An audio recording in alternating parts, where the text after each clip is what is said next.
ഇന്നത്തെ ആന്തൂർ സഞ്ചാരിയുടെ യാത്ര വിജയപൂരിലേക്കാണ്. പോകുന്ന വഴി ഗംഗാവലി പുഴ കണ്ടപ്പോൾ അർജുനെയും മനാഫിനെയും ഓർമ്മ വന്നു.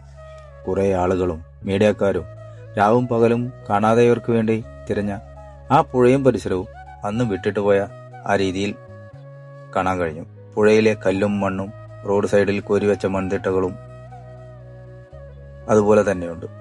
ആ 4 വരി പാത ഇന്നും 2 വരി പാതയായി തുടരുന്നു. ഈ കാഴ്ച കാണുമ്പോഴാണ് കേരളം വ്യത്യസ്തമാകുന്നത്. അത് കഴിഞ്ഞ് എല്ലാപുര ചുരം കയറി കൽക്കട്ടി എന്ന സ്ഥലത്തെത്തി. അവിടെ പോലീസ് ചെക്കിംഗ് നടക്കുന്നുണ്ട്. എൻട്രി ആവശ്യപ്പെട്ടു, നിർത്താൻ പറഞ്ഞു. എൻട്രി കൊടുത്തില്ല. അപ്പോൾ ബില്ലും വാങ്ങി മുന്നോട്ടേക്ക് കടന്നു. വണ്ടി നടു റോഡിൽ നിർത്തിയതിനാൽ ബിൽ തിരികെ തന്നു വിട്ടയച്ചു. ഹുബ്ലി കഴിഞ്ഞ് വിജയപൂർ റോഡിൽ കയറി.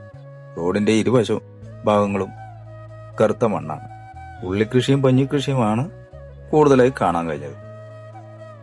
APMC മാർക്കറ്റിലെത്തിയപ്പോൾ മാർക്കറ്റിൽ പഞ്ഞികളുണ്ടായിരുന്നു. പഞ്ഞി ലൂടാണ് കൂടുതലായിട്ട് കാണാൻ കഴിഞ്ഞത്.